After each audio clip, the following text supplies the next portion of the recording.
پرانے زمانے میں مال برداری اور پبلک ٹرانسپورٹ کے لیے بیل گاڑی ہوا کرتی تھی۔ ہر بیل گاڑی کے ساتھ ایک کتا ضرور ہوتا تھا۔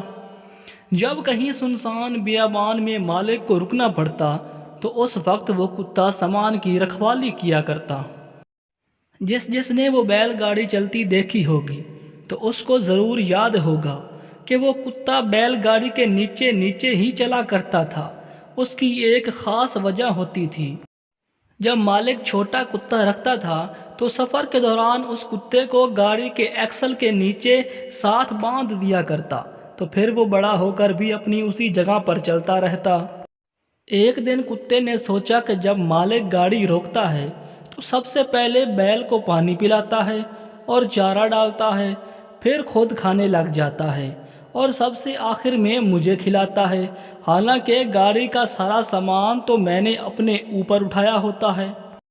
دراصل اس کتے کو گاڑی کے نیچے چلتے چلتے یہ گمان ہو گیا تھا کہ یہ گاڑی اور اس کا سارا سامان اس نے اٹھا رکھا ہے۔ وہ اندر ہی اندر کڑتا رہتا اور ایک دن فیصلہ کیا کہ اچھا پھر ایسا تو ایسے ہی صحیح، میں نے بھی آج راستے میں ہی گاڑی کو چھوڑ دینا ہے۔ جب آدھا سفر ہوا تو کتا نیچے بیٹھ گیا اور گاڑی آگے نکل گئی۔ کتا حیران و پریشان اس کو دیکھتا رہ گیا۔ ایسے ہی کچھ کردار آپ کو اپنی زندگی میں ملیں گے جو اس گمان میں ہیں کہ سارا بوجھ تو انہوں نے اٹھا رکھا ہے، وہ نہ ہوں گے تو سارا سسٹم ہی رک جائے گا۔ حالانکہ ایسا کچھ بھی نہیں۔ یاد رکھیں، زندگی کبھی نہیں رکتی۔ کسی کے لیے کہانی میں کردار بدلتے رہتے ہیں مگر زندگی چلتی رہتی ہے۔